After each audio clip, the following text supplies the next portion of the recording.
Okay, so today we are starting book 8 of the Shrimad Bhagavata Mahapurana.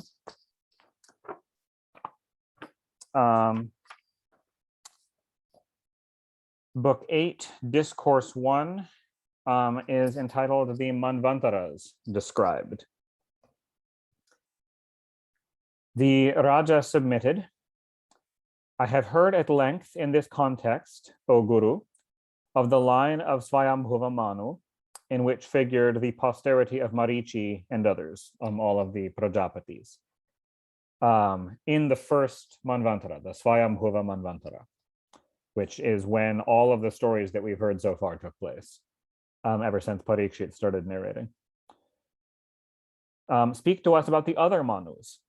Tell us who are listening, O Holy One, especially of those Manvantaras with which the learned associate any avatarana and exploits of Sri Hari, the greatest of the great. Relate to us, O holy Brahmana, what the Lord, the protector of the universe, actually did in which past Manvantara, what he is doing now, or what he is going to accomplish in which future Manvantara. The sage replied, in the current Kalpa, 6 Manus, Swayambhuva and others, have passed.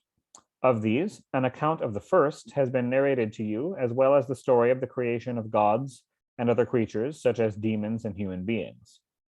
The Lord actually assumed the role of a son to Akuti and Devahuti, daughters of the aforesaid Manu, in order to teach piety and wisdom, respectively. I have already related the achievement of Kapila. I shall now recount, O chief of the Kurus, what Lord Yajna did. Fed up with the enjoyment of sense objects and having relinquished his kingship, Emperor Swayambhuva Manu, the husband of Shatarupa, withdrew to the forest for austerities along with his consort. Practicing rigid asceticism on the bank of the river Sunanda for 100 years and touching the ground with 1 foot, so standing on 1 foot for 100 years, he repeated the following prayer, O scion of Bharata. Manu prayed, oh, how strange the individual soul does not know him, although he knows the individual soul. He, because of whom the world is endowed with consciousness, but to whom the world does not lend consciousness, and who keeps awake while the world is asleep. Whatever animate creation there exists in the world, all that is pervaded by the Spirit. Live upon what has been assigned by him. Do not covet the wealth of anyone. Flee to that self-effulgent Lord, the abode of created beings, a bird with beautiful wings, whom, as the perceiver, the world cannot perceive, and whose perception never fails. The all-pervading Brahman is that reality to which neither beginning nor end nor middle can be attributed, nay, in whose eye there is neither friend nor foe, neither inside nor outside, to which these stages of the universe are attributable, and which is the universe.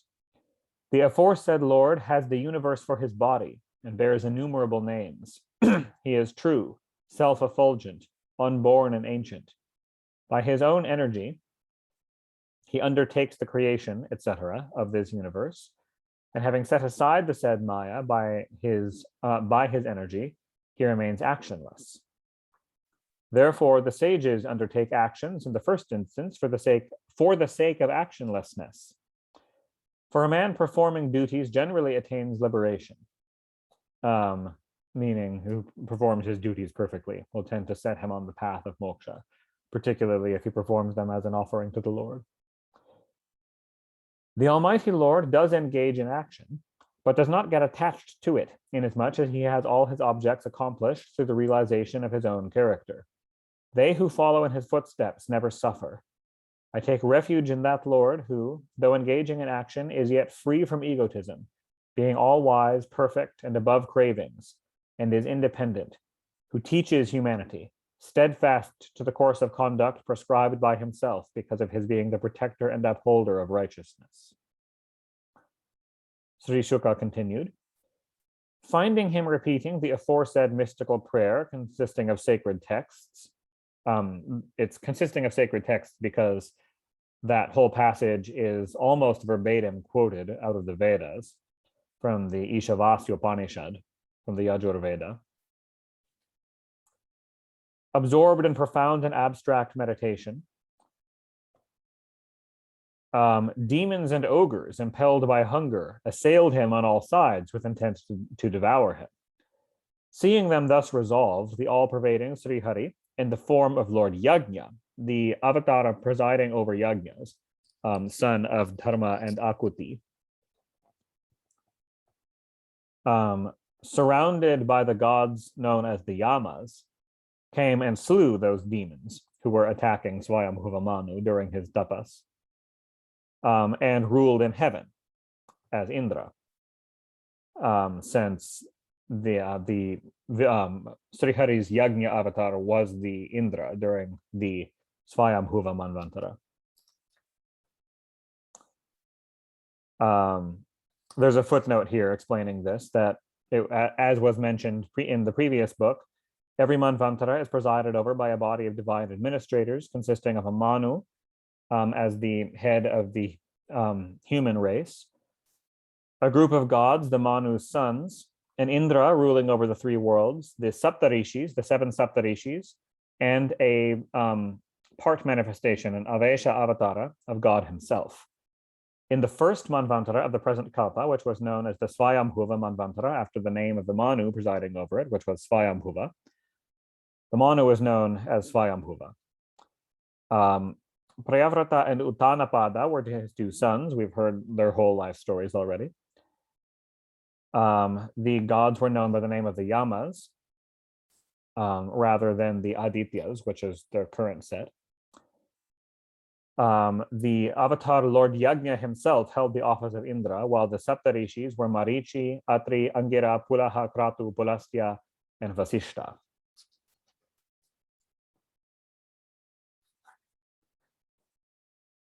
Now, Svarochisha was the second Manu, a son of Agni, the god of fire, while Duman, Sushena, and Rochishman were the chief among his sons.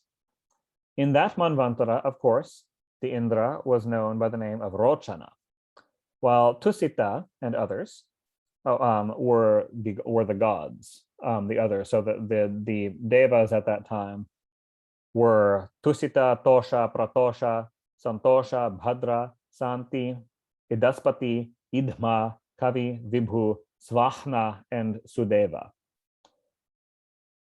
Urja, son of Vasishta, Stambha, son of Prajapati Kashyapa, and others, Prana, Brahaspati, Atri, Dattatreya, and Tyavana, were the Saptarishis, expositors of the Vedas. Again, the wife of the sage Vedashira was named Tushita. Through her, from that sage, appeared the Lord himself, known all over by the name of Vibhu, the Vibhu avatar. 88,000 sages who had undertaken a vow of austerity followed the example of the aforesaid Lord, who had remained a bachelor since his boyhood. In other words, Bala Brahmacharis. The third Manu, son of the celebrated emperor Priyavrata, whose life story we've already heard all about, was known as Uttama. Pavana, Sranjaya, Yajnahotra, and others were his sons, O Parikshit. Pramada and others, sons of Vasishta, were the Saptarishis. The Satyas, the Vedasrutas, and the Bhadras were the names of the three groups of gods, while the Indra was known by the name of Satyajit. Again, from Dharmadeva through his wife Sunrata appeared, along with the class of gods known as the Satyavratas, the supreme person himself, celebrated by the name of Lord Satyasena, the avatar of Satyasena. And with Satyajit, the then Indra, as his helpmate, Lord Satyasena killed the wicked Yakshas and Rakshasas who were vowed to mendacity and given to evil ways, as well as hosts of evil spirits who were enemies of created beings, in a great war against demons and ghosts in the third Manvantara. The fourth Manu, Tamasa by name, in other words, the dark or Tamasek Manu, was a brother of Uttama. Pratu, Khyati, Nara, Ketu, and others were his 10 sons. The Satyakas, the Haris, and the Viras were the three groups of the gods. Trishika was the name of their ruler. Indra, while Jyotirdhama and others, Pratu, Kavya, who is also called Shukracharya, Chaitra, Agni, Dhanada, and Pivara were the Saptarishis in that Manvantara, which went by the name of the Tamasa Manvantara. The other gods, called the Vaidhritis by name, were the sons of Vidriti, by whom the Vedas that had been lost in course of time were preserved by their own intellectual caliber, O Raja, since the main function so the Vidriti and the Vaidhriti gods in this case revived the Vedas and restored them in the Tamasa Manvantara. In that Manvantara, the Lord too was born through Harini from the sage Harimedha and was named Sri Hari, by whom the leader of elephants was extricated from the grip of a crocodile. The Raja submitted, O son of Badarayana, we long to hear from you the story as to how Sri Hari delivered the king of elephants seized by a crocodile. That of all stories is highly sacred, praiseworthy, conducive to blessedness and auspicious, in which Lord Sri Hari of excellent renown is celebrated. So evidently Parikshit has heard the story and wants to hear it again. Suta went on, thus urged by Parikshit, who sat determined to die, since that's the whole setting of this, to continue his discourses. The sagely son of Badarayana, O Brahmanas, congratulated the emperor and joyously spoke in that assembly of sages who were listening. Thus ends the first discourse, forming part of the story of the Manvantaras in Book 8 of the great and glorious Bhagavata Purana, otherwise known as the Paramahansa Samhita. Discourse 2, the Lord of Elephants is caught in the grip of a crocodile. Sri Shuka began again. There was a great mountain, celebrated by the name Trikuta, encircled by the ocean of milk, rich in mineral wealth, and was 10,000 yojanas high, O Parikshit. Wide to the same extent on all sides, it stood illuminating the ocean, the cardinal points, as well as the sky, with its 3 peaks of silver, steel, and gold, and lending charm to all the quarters, with other peaks rendered picturesque by precious stones and minerals of diverse colors, by trees, creepers, and shrubs of various description, as well as by the murmuring sound of the water of their cascades. With its foot being washed by the waves of the ocean on every side, the mountain made the lowlands enclosing it look dark green by its emeralds scattered on all sides. Its caves were frequented by sporting siddhas, charanas, gandharvas, vidyadharas, and great nagas, as well as by kinnaras and apsaras. Their haughty lions roared in indignation, aroused by the suspected presence of another lion, with their face turned towards the part where the caves echoed with the music of the kinnaras, etc. The mountain looked charming, with valleys infested by herds of wild beasts of various description, and birds sweetly warbled in celestial gardens rich in a variety of trees. It was adorned with rivers and lakes of limpid water, and banks carpeted with the sands of gems, and fanned by breezes charged with drops of water, scented with the fragrance lent to it by the bathing of celestial ladies.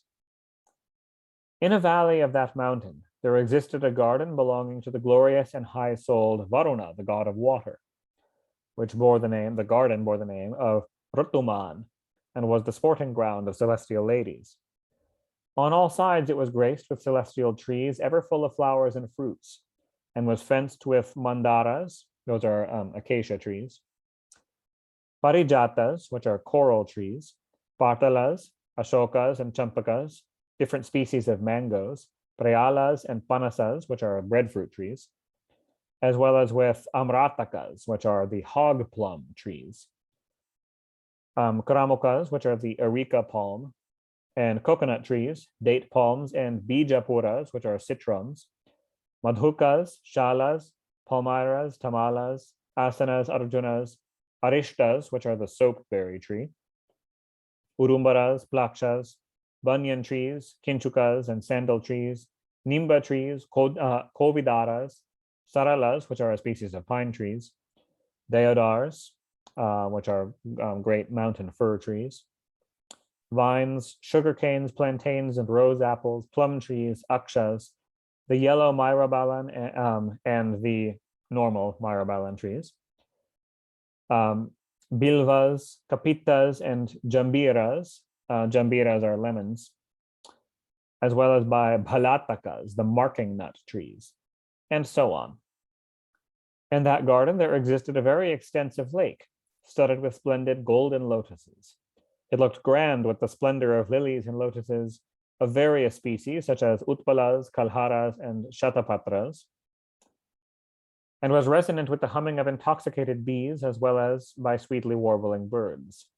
It was swarmed by swans and karandavas, which are a type of ducks, as well as by chakravakas, which are the ruddy geese, and cranes, and surrounded with the noise of swarms of waterfowls, goyashtis, which are the paddy birds, the birds that you see, like there's a type of small crane who stand in rice paddies and fish for bugs. See them all the time in rice farming country. And chatakas. Its water was overlaid with the pollen of lotuses, shaking with the movements of fishes and tortoises. Probably not tortoises, but turtles. Turtles are the water-dwelling ones. And was hemmed in with kadambas, canes, like sugar canes, nalas, which are a type of reeds, nipas, which are a variety of kadamba trees, and vanjulas. It looked most charming with its kundas, that's a species of jasmine, kurabakas, which are red amaranths, ashokas, the ashoka tree, shirishas, kotajas, ingudis, kubjakas, svarnayutis, which are the yellow jasmine, nagas, as in the naga plant, punnagas, and jatis, mallikas, and shatapatras, madhavis, which are spring flowers, jalakas, etc., as well as with other trees growing on its margin and bearing fruits and flowers during all the seasons. In that garden one day, the leader of a herd of elephants that had its abode in the forest of that mountain was roaming about with a number of female elephants, breaking thorny trees and a large thicket consisting of various types of bamboos, such as kitaka bamboos and canes. Perceiving it by scent alone, lions and other leaders of elephants, tigers, and other beasts of prey, including rhinoceroses and even huge serpents, black and white sharabhas. Sharabhas were an 8-footed beast, stronger than a lion or an average elephant, and chamaris, which are wild yak, took to flight out of fear. The weaker animals, like wolves, boars, bisons, bears, porcupines, baboons, hyenas, and monkeys, antelopes, hares, etc., fearlessly roamed about elsewhere by its sufferance, meaning they were allowed to roam fearlessly by this lordly elephant. Surrounded by the other elephants of its herd and female elephants, and followed by their young, the great elephant that was emitting temporal fluid, in other words, the mush that weeps from the eyes of a male elephant in rut, and was consequently being dogged by swarms of black bees that fed on that fluid, was shaking the mountain on every side by its weight. Scenting from a long distance the breeze blowing from the lake, charged as it was with the pollen of lotuses, and accompanied by its herd, which was oppressed with thirst, the elephant now swiftly made to the vicinity of the lake, afflicted as it was by heat, its eyes rolling under the influence of that temporal fluid. Making its way into the lake, bathing itself with its water, and thus relieved of fatigue, it drank to its satisfaction the clear and nectar-like water perfumed with the pollen of golden and blue lotuses with the tip of its trunk. Spraying the female elephants as well as their young with drops of water drawn by its own trunk and making them drink it, full of compassion as it was for its herd, like a householder, the proud elephant, infatuated by the deluding potency of the eternal Lord, did not foresee its peril. Directed by destiny, O protector of men, some very powerful crocodile indignantly seized the elephant by the foot in that lake. Thus fallen into adversity by the will of Providence, that mighty elephant struggled to the utmost of its strength.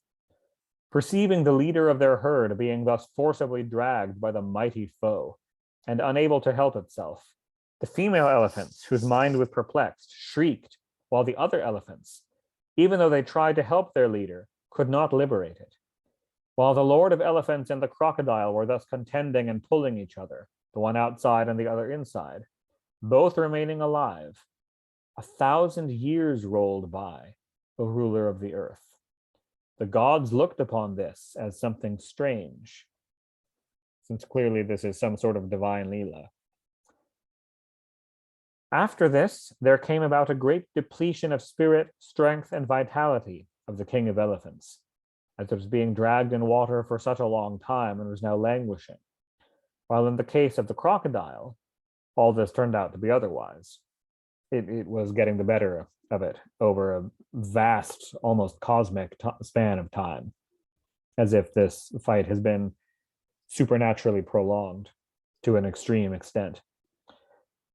When the lord of elephants that looked upon the body as itself unexpectedly came face to face with this danger to life and felt powerless and incapable of liberating itself, it pondered for a long time and presently arrived at the following conclusion. So the elephant thought, "These, my kith and kin, have no power to extricate me, fallen in distress. How can the female elephants do it? Entrapped as I am in the snare of providence in the shape of the crocodile, even I flee to the supreme, the ultimate refuge. Whosoever being the Almighty Lord protects on every side, a suppliant very much afraid of the powerful serpent in the form of death, possessed of terrible speed and advancing in every direction, and from fear of whom death runs to and fro." In other words, that all living beings fear death, but death fears the Almighty Lord. Let us approach him as our asylum. Thus ends the second discourse, hinging on the legend of the King of Elephants, forming part of the story of the Manvantaras, in Book 8 of the great and glorious Bhagavata Purana, otherwise known as the Paramahansa Sanghita. Discourse 3, the leader of the elephants extols the Lord and is rescued from its dangerous situation. Sri Shuka resumed, "Having thus resolved by force of reason and steadied the mind in the region of the heart, the king of elephants proceeded mentally to repeat the excellent prayer learnt by heart in its previous incarnation." The king of elephants prayed, "We mentally offer salutation to that all-powerful Supreme Lord, denoted by the mystical syllable Om, because of whom this organism appears as conscious and who enters the bodies in the shape of Prakriti and Purusha. I approach that self-existent Lord in whom this universe rests, from whom it has emanated, by whom and by whose instrumentality it is brought into existence, who himself constitutes this universe, and who is beyond this phenomenal existence as well as its unmanifest cause. May that self-revealed Lord protect me, he who transcends even the revealing agencies, and who because of his unobstructed vision regards as a witness this aforesaid universe, projected in his own self by his creative energy, both when sometimes it becomes manifest and when at other times it likewise gets screened from view.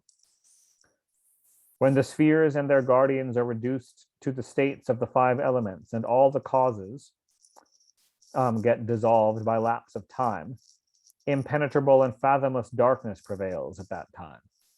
May that all-pervading Lord protect me, who sheds his luster all round beyond that darkness, whose reality gods and seers cannot comprehend, any more than an ordinary spectator can discover the identity of an actor acting differently in diverse appearances.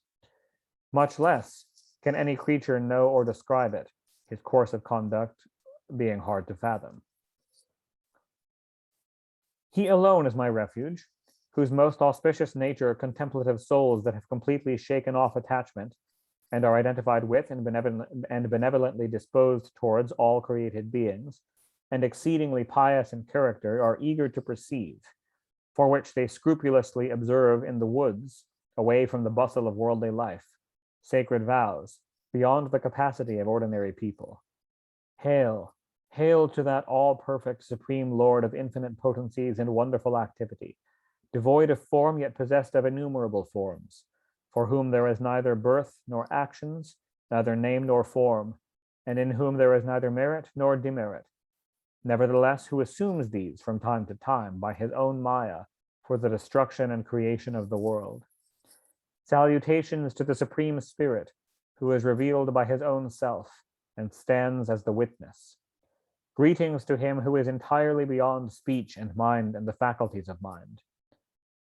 I bow to him who is attainable by a wise man through purity of mind acquired by means of cessation from worldly activity, who is the Lord of the final moksha and constitutes the realization of the bliss of final moksha. Hail to him who, having adopted the characteristics of the modes of prakriti, appears as serene, dreadful, and infatuated. So this is the modes of prakriti, referring to the three gunas. So he's describing the quality of sattva guna as serene, of tamo guna as dreadful, and rajo guna as infatuated.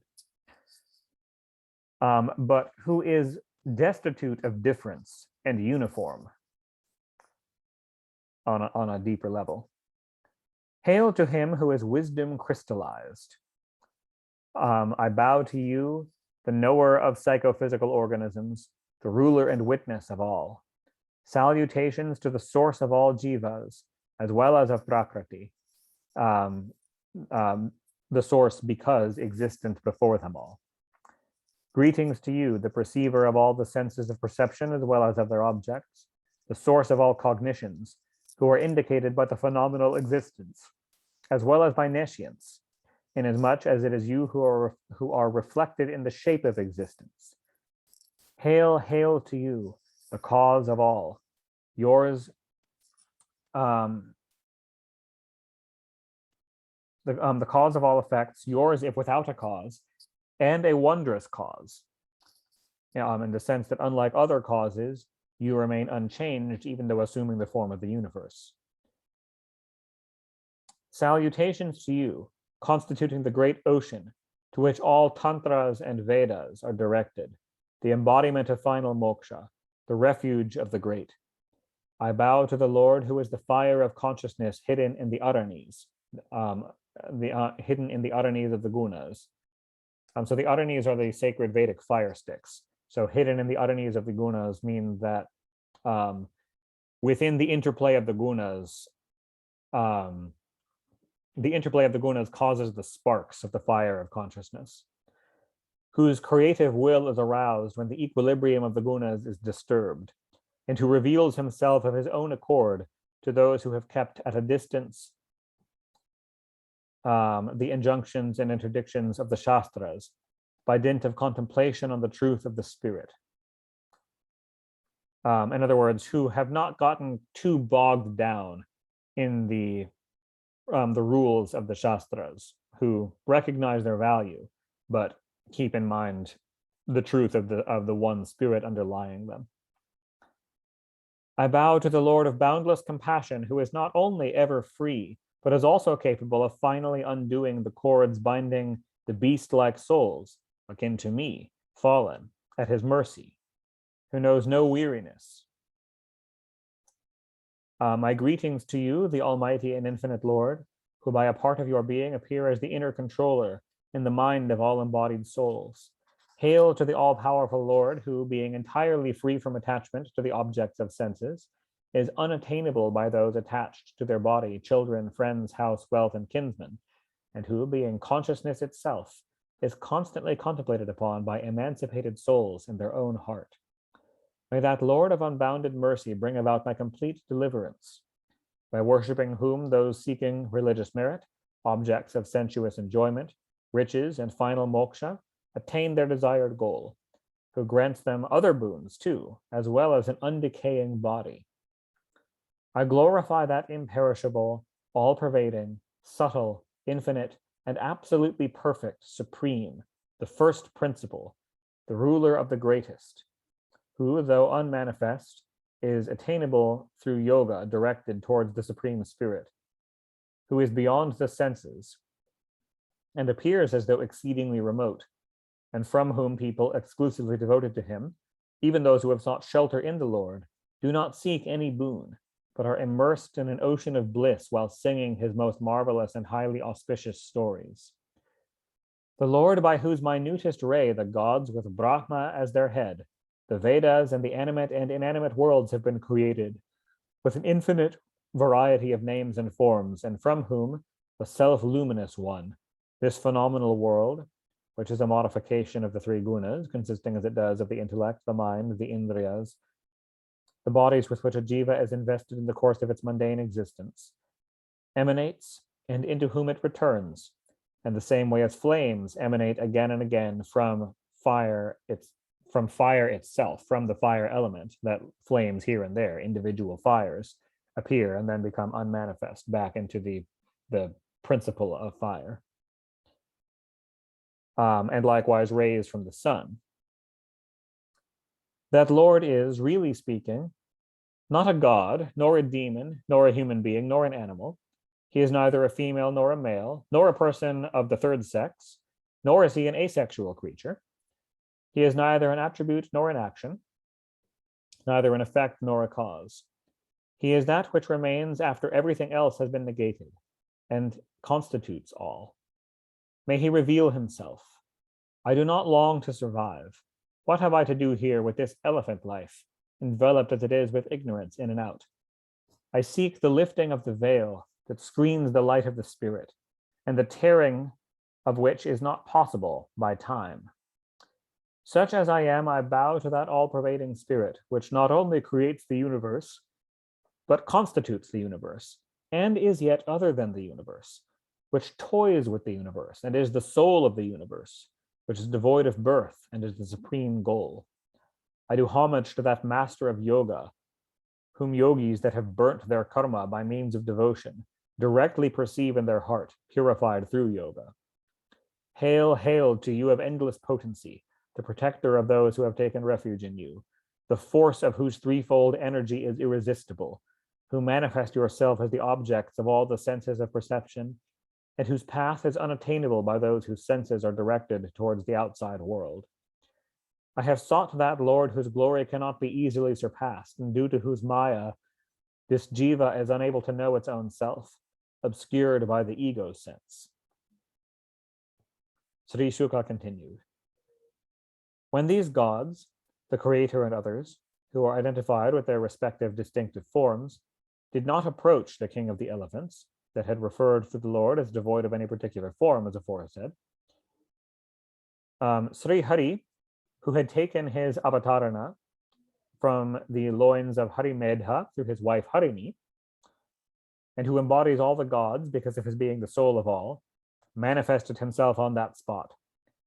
Finding the elephant distressed like that, and having heard the hymn, the Lord who wields the Sudarshana Chakra as his weapon and is the abode of the universe, forthwith arrived where the king of the elephants was, being swiftly borne by Garuda, possessed of a speed that depends on his will, and accompanied by celestial beings who were duly extolling him.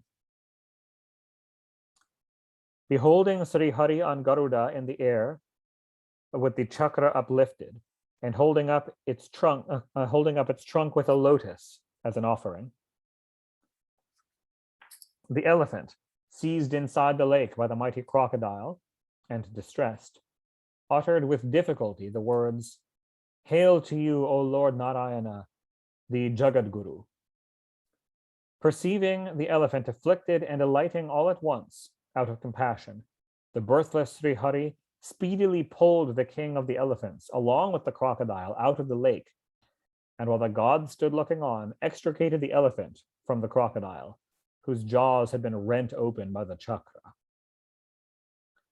Thus ends the third discourse, bearing on the deliverance of the king of the elephants, in Book 8 of the great and glorious Bhagavata Purana, otherwise known as the Paramahansa Samhita. Discourse 4, Gajendra Moksha, the deliverance of the Lord of the Elephants. Sri Shuka resumed, applauding the aforesaid feat of Lord Sri Hari, the gods, rishis, and Gandharvas, headed by the creator, and Lord Shiva, discharged a shower of flowers. Heavenly drums sounded. The Gandharvas danced and sang, while rishis, charanas, and siddhas glorified the Supreme Person. That which was a crocodile, due to the curse of the sage Devala, had been in his previous incarnation the foremost of the Gandharvas, Huhu. There's a footnote here explaining this because the story is told elsewhere that this Gandharva, Huhu, was once sporting in a lake along with a number of women. The sage Devala entered the lake for a bath. Yeah, it is my namesake, the sage I'm named after. The sage Devala entered the lake for a bath at that time. Seeing him enter the lake, the naughty Gandharva Huhu grabbed the sage by the legs, like swam up underwater, grabbed him by the leg and pulled him under. And the sage, irritated by this, cursed Huhu that since he was acting like a crocodile, he would be born as a crocodile. Redeemed, the crocodile forthwith assumed a really most wonderful form. Bowing with its head, he hymned the supreme immortal Lord of excellent renown, the abode of glory, whose virtues and sacred stories are worth celebrating. Favored by the Lord, he had his sins washed away, and walking round him from left to right, meaning parikrama, circumambulating him clockwise, and greeting him, he returned to his home, Gandharva Loka, while the assembly stood gazing. But the elephant gets a much better end. Freed forever from the bondage of ignorance through the touch of the Lord, the leader of elephants attained a form similar to the Lord's, being clad in yellow and endowed with 4 arms. So this is called Sarupya Moksha. Indeed, the elephant was in its previous birth a Pandya king. The Pandyas were a race of Kshatriyas that ruled over the land called Dravida Desha in South India. Roughly like modern Tamil Nadu. Known by the name of Indradyumna, the foremost of the people of the Dravida country, and devoted to the worship of Lord Vishnu, which was how he knew that long prayer that in the extremity of his need, even as an elephant, he remembered it from his past life. The monarch, who had turned an ascetic, wearing matted locks on his head and having his hermitage on the Kulachala mountain, who had taken a vow of silence and subjugated his mind, once proceeded to worship the almighty and immortal Lord Sri Hari with due ceremony at the hour appointed for devotions, having finished his bath beforehand. By chance there arrived on the spot the sage Agastya of surpassing glory, accompanied by hosts of pupils. Finding him mute and waiting upon the Lord in seclusion, and perceiving that the king had neglected to offer him water to wash his hands with and other articles of worship that he should be given as an honored guest, the sage grew indignant, as the story goes.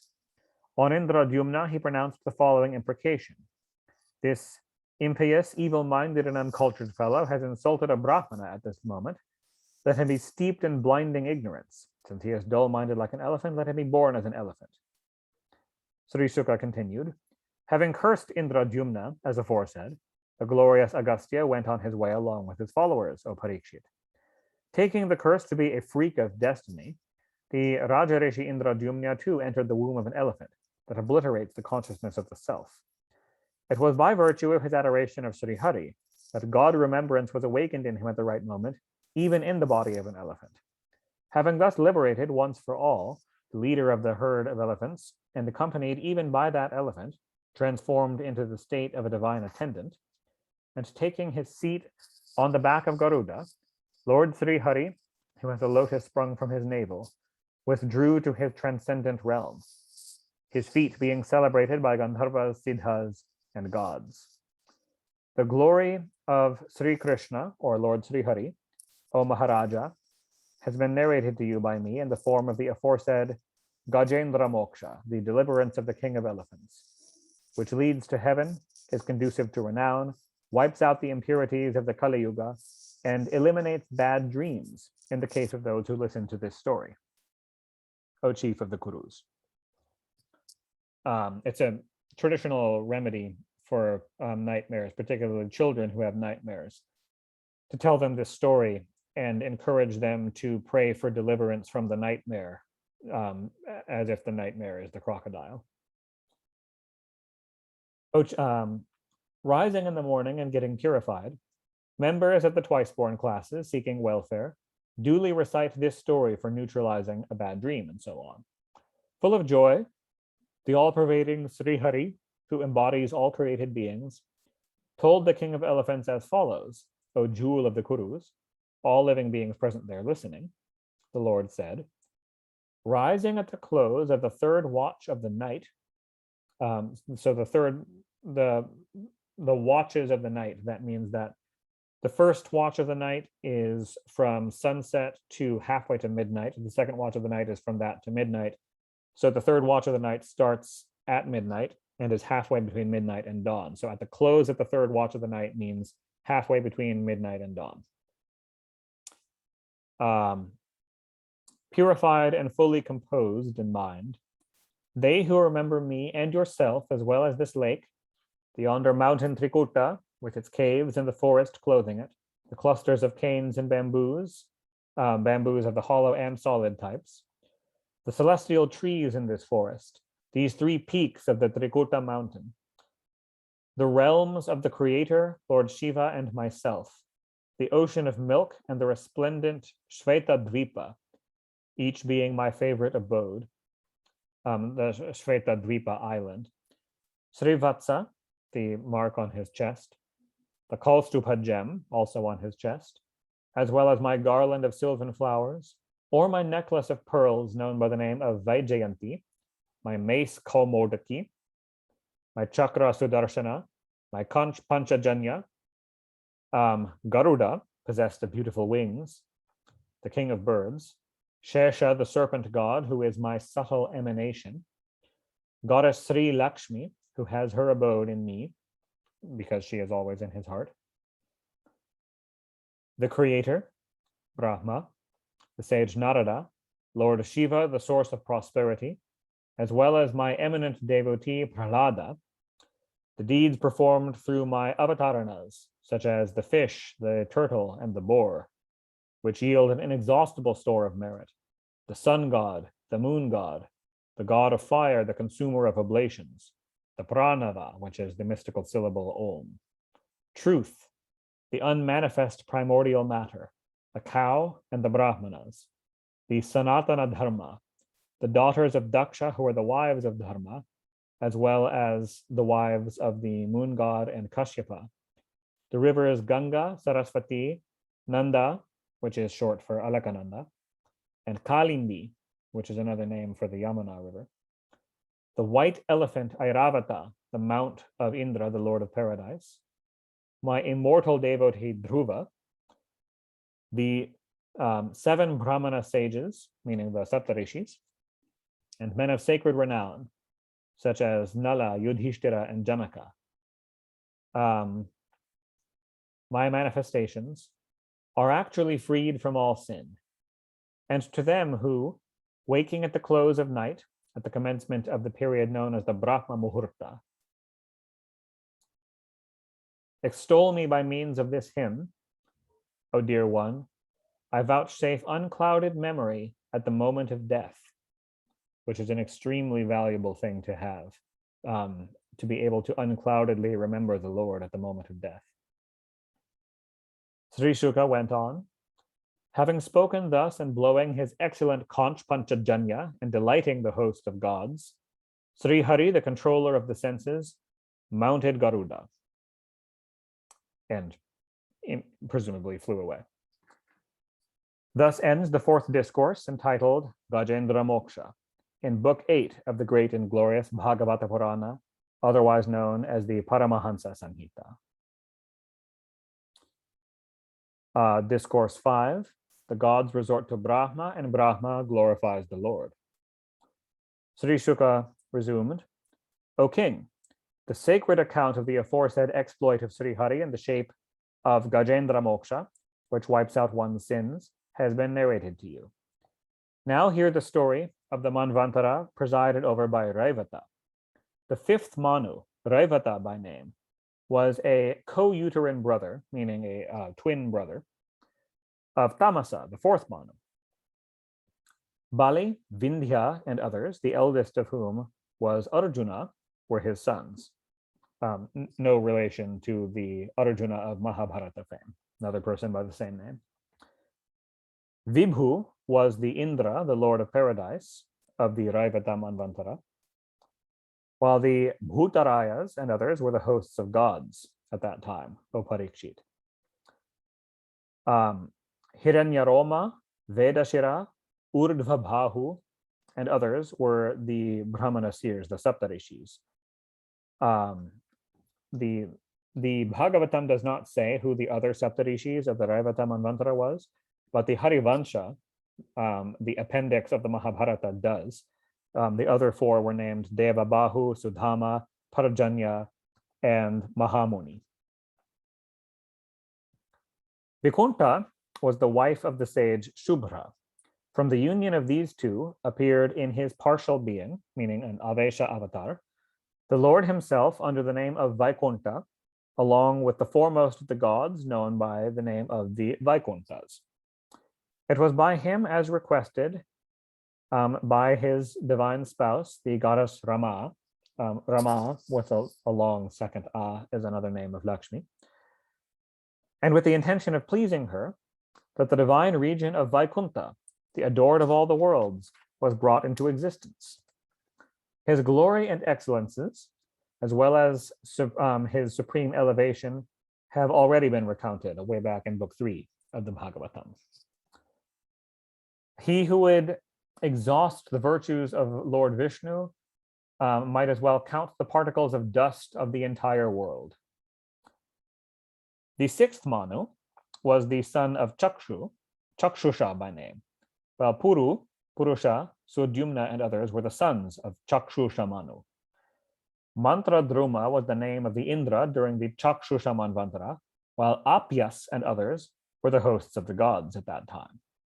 Similarly, Havishman, Viraka, and others were the Saptarishis in that Manvantara, O Raja. And again, that's all the Bhagavatam tells us, but the Harivansha tells us the other five. The Harivansha gives the complete lists of the Saptarishis in each Manvantara. The other ones were Sumedha, Uttama, Madhu, Atinama, and Sahishnu. In that very Manvantara, the Chakshusha Manvantara, the Divine Lord, the protector of the universe, appeared in his partial being, an Avesha avatar, as the son of Vairaja, through his wife Sambhuti under the name of Ajita avatar, by whom nectar was made available to the Devas after churning the ocean of milk, and by whom, in the form of the divine turtle, Mount Mandara revolving in the water was supported on his back. The king Parikshit submitted, "Describe that most marvelous feat of the Almighty Lord. How and what for the ocean of milk was churned by the Lord, O Brahmana, wherefore he, in the form of an aquatic animal, propped up Mount Mandara, how Amratam was obtained by the Devas, and what else than this happened? My mind, afflicted by agony for a pretty long time, does not feel sated with the glory of Yadupati, a name of Sri Krishna, which is being told at length by you." Sutta went on, implored thus, O Brahmanas. Sutta went on. So we're zooming another narrator out. Implored thus, O Brahmanas, and welcoming his inquiry, the omniscient sage, the son of Dvaipayana, proceeded to describe in detail the feat of Sri Hari in the form of the Samudra Manthana. Sri Sukha continued. When pressed hard on the field of battle with sharp-edged weapons, the Devas fell dead in large numbers and did not rise again.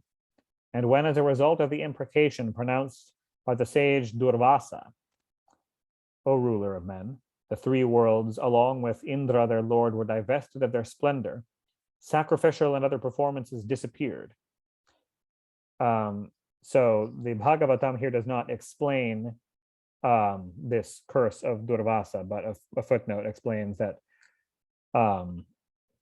the sage Durvasa was once returning from Vaikunta, the divine realm of Lord Vishnu, which he had just visited, He wore on his bosom a wreath of flowers bestowed on him by the Lord as a token of his pleasure.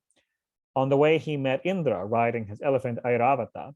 The sage, in his turn, gifted the garland to Indra, not telling him who gave it to him, that it was Vishnu himself who gave it to him, and it was made of the flowers of Vaikuntha. And Indra, in his pride, disdainfully threw the garland on the head of the elephant, as if to show that he is so great that this garland from the sage isn't even fit for him, it's only fit for his elephant. And the elephant playfully tore the garland off its own head and trampled it underfoot.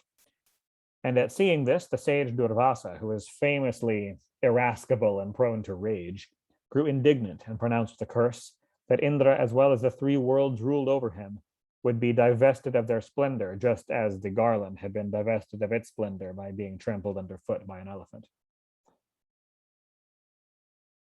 Observing this, that this had come to pass, the great lord of paradise, Varuna, the god presiding over water in the western quarter, and other hosts of gods, though deliberating through consultations with each other, did not arrive by themselves at any definite conclusion as to what they should do. Thereupon they all went to the court of the Creator on the summit of Mount Meru, and submissively made everything known to that supreme ruler. Seeing Indra, Vayu, and others destitute of strength and shorn of splendor, the worlds devoid of auspiciousness, as it were, and the asuras full of strength and splendor, unlike the devas, the all-powerful Brahma began contemplating on the supreme person with a fully concentrated mind. With a cheerful countenance, that supreme Lord Brahma spoke to the devas and said, Lord Shiva, the source of the universe, myself, you, as well as the asuras and other beings, human beings and animals, the vegetable kingdom, and the sweat-born creatures, have been evolved by his manifestation or by a fraction of the latter, or by my own rays. Let us all seek refuge in that immortal being. There is none deserving of death or protection at his hands, and no side worthy of neglect or respect in his eyes. Yet, for the purposes of creation, continuance, and dissolution of the universe, he severally assumes at the proper time the qualities of Rajas, Sattva, and Tamas. And the present is the time for maintaining the equilibrium of the universe on the part of the Lord, who is embracing the quality of Sattva for the welfare of embodied souls. We therefore seek shelter in the Jagadguru. The beloved of the gods, he will ensure the well-being of us, his own people. Sri Shuka went on, having thus addressed the Devas, O chastiser of foes, the Creator, along with the Devas, went to the realm of Lord Ajita himself, that lies beyond the darkness of Maya. Since Ajita, as we just were told, is the Avesha avatar of the Lord at that time. There indeed, with a collected mind, O Lord, Brahma uttered the following hymn, of course in divine language, intended to propitiate the Lord, whose essential nature had not been perceived, but about whom he had already heard. So when we say, of course, in divine language, the Bhagavatam is composed in classical Sanskrit, but it's saying that Brahma speaking to Vishnu, of course, spoke this in Vedic Sanskrit. So the exact wording is different. And of course, we're having an English translation, so it's greatly different. Brahma prayed, We, O Lord, bow to you, the foremost, true, changeless, infinite, most ancient, dwelling in the heart, unconditioned, incomprehensible through reasoning, quicker than the mind, indescribable through speech, and worthy of being sought for. We resort to that all-perfect one, the knower of the vital airs, the mind, the intellect, and the ego, and appearing as the senses of perception and their objects, who is devoid of sleep, bodiless and all-pervading, in whom nescience and saving knowledge, the attributes of a jiva characterized by attachment, etc., are absent, and who manifests himself in the three yugas, excluding the Kali Yuga. Of course, he does manifest himself in the Kali Yuga, but so much less that's why the three yugas are being praised. The Vedas declare that the fast rotating wheel owned by the jiva, which is being set in motion by Maya, consists of the mind and is provided with 15 spokes, which are the 10 indriyas and the 5 vital airs, 3 naves, which are the 3 gunas, 8 felis, which are the 5 gross elements, the mind, the intellect, and the ego, is fleeting as lightning, which flashes and then is gone, and has God for its axle. To him, the truth, I fly, being the same as that imperceptible and undifferentiated reality, which is of the nature of absolute consciousness, beyond prakriti and unlimited in time and space. It is he who dwells by the side of the jiva, and it is him that the wise seek through the discipline of yoga. Let us bow to that ruler of the highest gods, moving equally in all created beings, whose maya nobody can overpass, that maya due to which men get bewildered and are unable to know the truth, but who has completely subdued that maya shakti of his own and its properties. Though created by means of sattva, his favorite body, we, the gods and the rishis, are unable to know his subtle essence, manifest within as well as outside. How much less can the asuras and others in whom the other qualities predominate do so? Evolved by himself, this earth, on which indeed dwells the fourfold living creation, which means viviparous, oviparous, sweat-born, and vegetable life, constitutes his feet. May that supreme person, who is surely self-dependent and possessed of infinite power, nay, who is the same as the absolute Brahman, be gracious to us. Similarly, water, possessed of vast strength, from which proceed the 3 worlds, as well as the guardians of all the spheres, and on which the worlds subsist and flourish, constitutes his generative fluid. May that Lord, possessed of immense glory, who is the same as Brahman, be gracious. The Vedas declare the moon, which actually constitutes the food of the gods and their strength and life, which is the ruler of plants and the father of created beings, as his mind. May that Lord, possessed of boundless power, be gracious to us. Again, fire, which conveys whatever is poured into it, as oblations conveyed to the gods.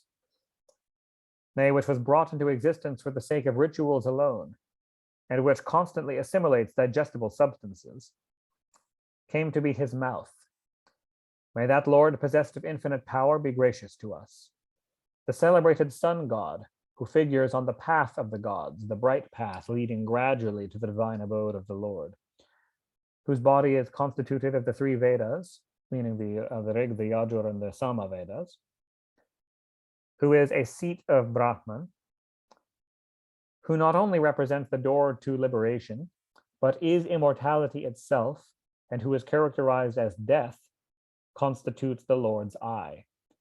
May that Lord, possessed of infinite glory, be gracious to us. May he be propitious to us, the Lord, possessed of infinite splendor, from whose life breath proceeded the air, which as prana, in relation to the mobile and immobile creation, constitutes their strength of mind and body and potency of the indriyas, and which we have followed as servants would follow an emperor, which we have followed as servants would follow an emperor. May he be favorably disposed towards us, the supreme person, possessed of unbounded power, from whose auditory sense sprang up the quarters, from the cavity of whose heart emanated the apertures in the body, and from whose navel issued forth the vital air, the indriyas, the inner sense, the other airs functioning in the body itself, as well as the ground of all these, the ether.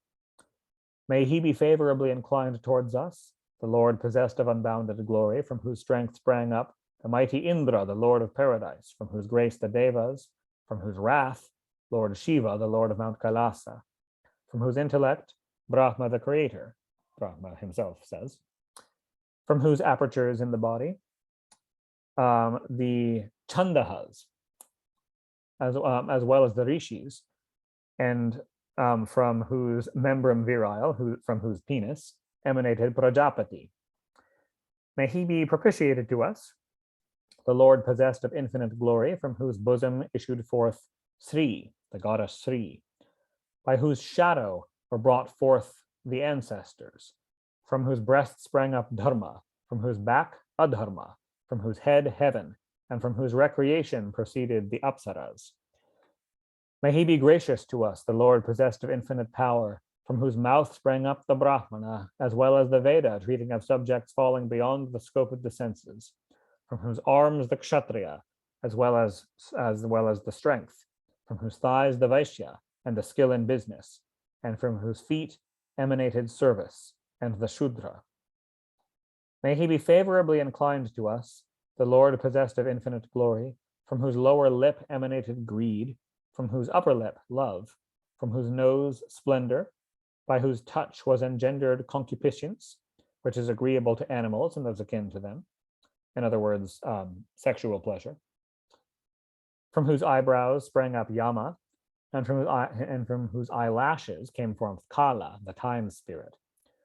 The learned declare the elements, time, destiny, the modes of Prakriti, and the material universe, which are not only difficult to comprehend, but are disregarded by the wise, as brought about by his Yoga Maya.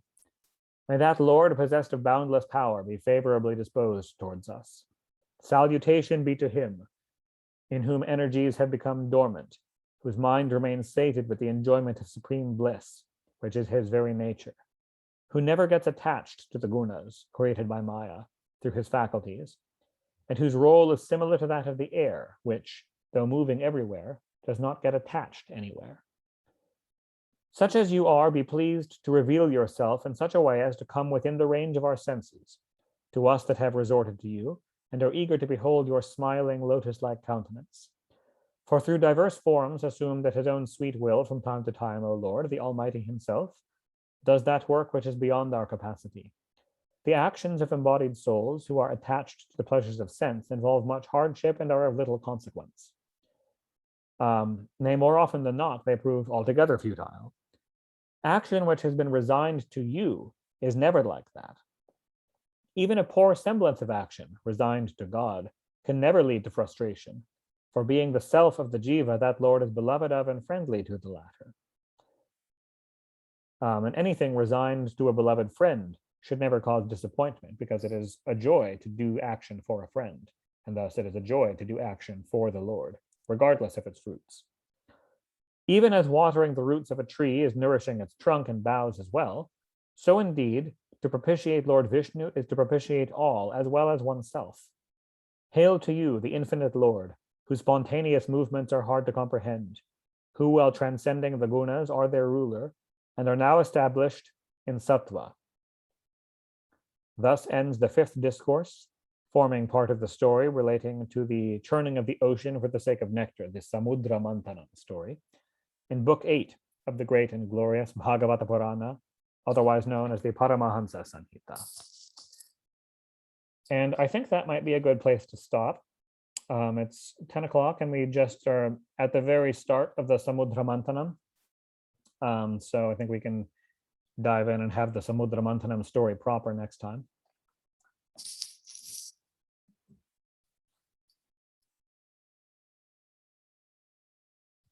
So thank you all very much for coming. I loved getting to do Gajendra Moksha today. I agree with Radha, that's one of my very favorites. Yes, I do have time for questions if anyone has any questions.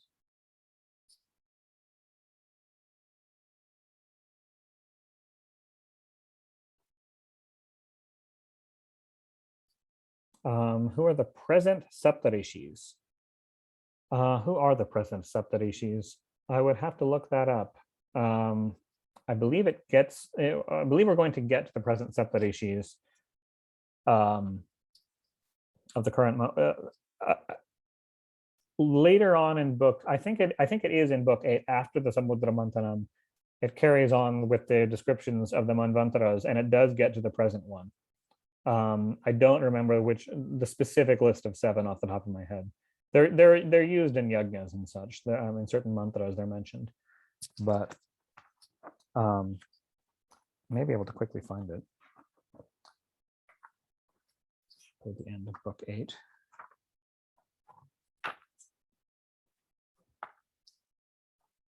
Yeah, this is where it gets into future manvantaras.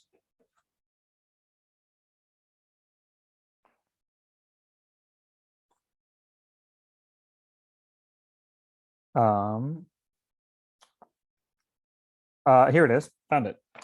The present 7 Saptarishis are Kashyapa, Atri, Vasishta, Vishvamitra, Gautama, Jamadagni, and Bharadvaja. So that's the current list.